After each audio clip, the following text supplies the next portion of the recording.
Vamos usar o exemplo do oxigênio e vamos supor que o aparelho registrou, no final da incubação, 10,9% de oxigênio. A gente sabe que o ar começou com 20,9% de oxigênio, então essas sementes consumiram 10% de oxigênio. Segundo Dalton, a fração molar de um gás é dada pela pressão parcial do gás dividido pela pressão total. Essa pressão parcial aqui do gás é que a gente vai precisar. Então a gente pode definir que essa pressão parcial do gás vai ser igual à pressão total desse gás, pressão total do ar, vezes a fração molar do gás que eu estou querendo, que no caso é o oxigênio. Vamos supor que eu esteja trabalhando em São Paulo. A pressão total do frasco, do ar no frasco, é igual à pressão atmosférica, porque foi a pressão que começou o trabalho. E a pressão atmosférica em São Paulo é aproximadamente 0,9 atmosferas. Então, eu preciso saber a fração molar do oxigênio. E a fração molar do oxigênio vai ser igual a porcentagem em volume do oxigênio dividido por 100. A porcentagem em volume é aquela que a gente determinou como tendo sido consumida, 10%. Então, 10 sobre 100, a fração molar do oxigênio vai ser 0,1.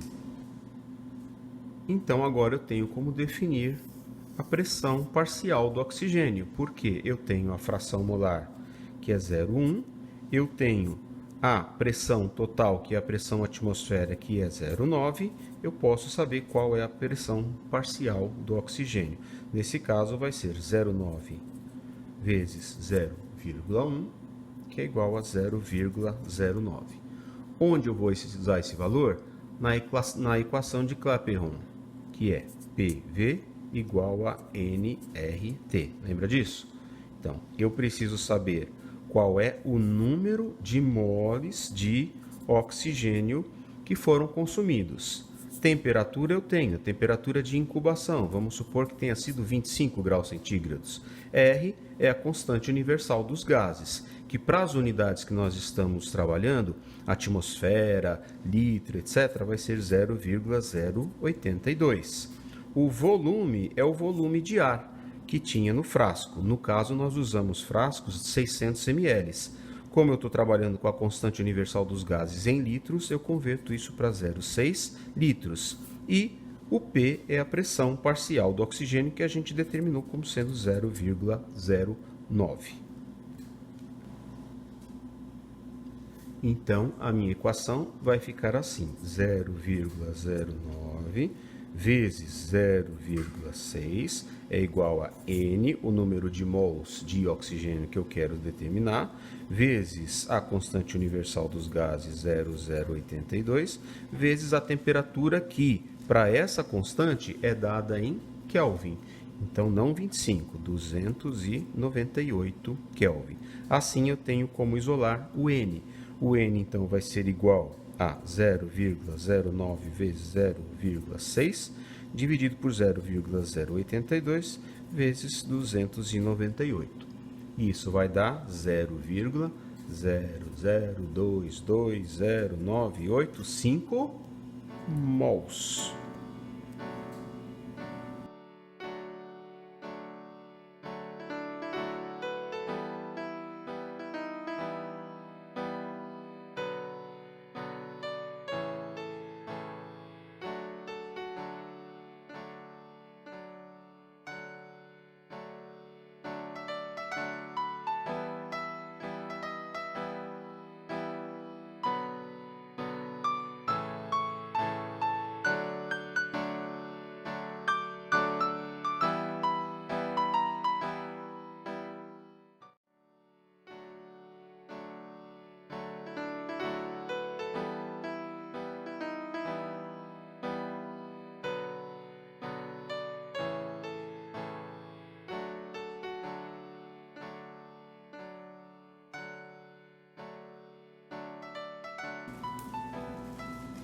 Para que o número não fique com tantas casas decimais, a gente pode reduzir isso.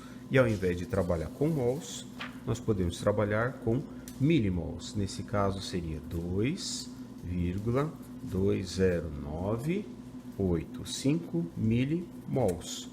Ou reduzir mais ainda. E aí eu tenho 2.209,85 micromols. Esse é o valor que foi consumido de oxigênio por toda aquela massa de sementes naquele período. Então vamos supor que nossas sementes tinham 20% de água e que eu coloquei lá dentro, para respirar dentro do respirômetro, 300 gramas de sementes. Por aqueles cálculos de quantidade de massa seca, a gente chega ao valor de 240 gramas de massa seca que foram colocadas para respirar no respirômetro. Então agora eu vou pegar aquele valor em micromols e dividir por essa quantidade de massa seca para saber quanto cada grama de massa seca respirou. E aí eu tenho 2.209,85 dividido por 240, isso vai me dar 9,21. Então o que? Micromols por grama de massa seca. Mas também eu tenho que considerar o período que ficou respirando. E vamos supor que nesse caso aqui eu deixei 3 horas esse material incubado respirando. Então eu pego aquele valor 9,21 micromols por grama de massa seca e divido por 3 horas. Eu vou ter então esse valor, 3,07 micromols de oxigênio consumido por grama de massa seca por hora. Agora eu tenho os valores de micromols de oxigênio por grama de massa seca por hora que aquelas sementes consumiram.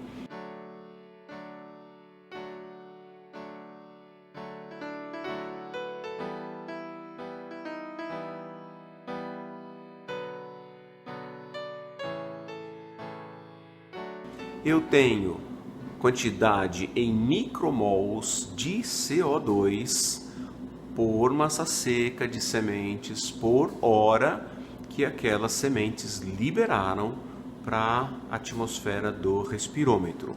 Aí eu tenho o balanço entre o oxigênio e o gás carbônico.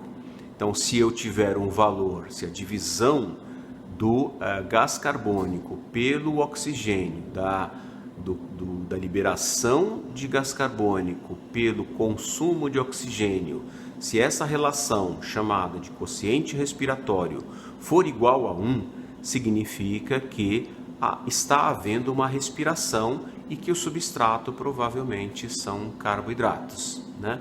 Agora, se essa relação estiver próximo de 0,6, 0,7, então significa que o numerador é menor do que o denominador.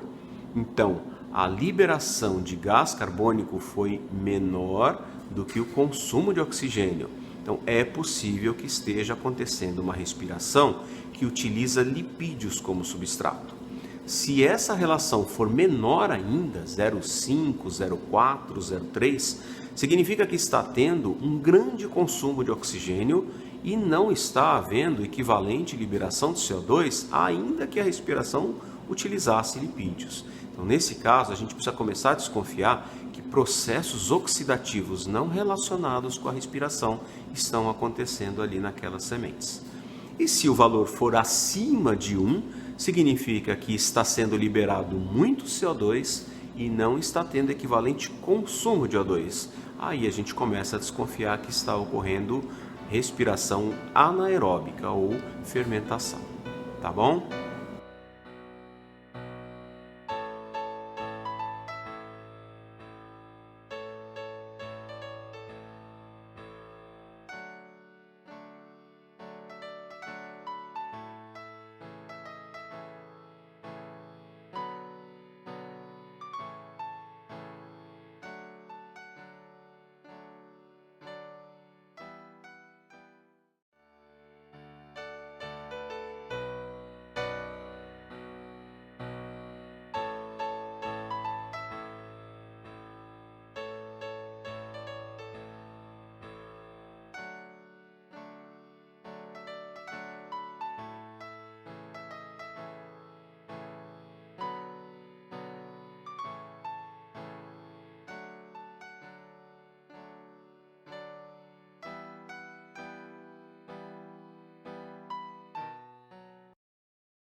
Este é um assunto bastante específico, bastante complexo, mas que ajuda bastante a entender os processos fisiológicos que estão acontecendo na semente, principalmente quando a gente consegue detectar alterações nas taxas de respiração ou até mesmo nas taxas de oxidação das sementes, que é um dos principais elementos causadores de deterioração em sementes durante o armazenamento. Tá?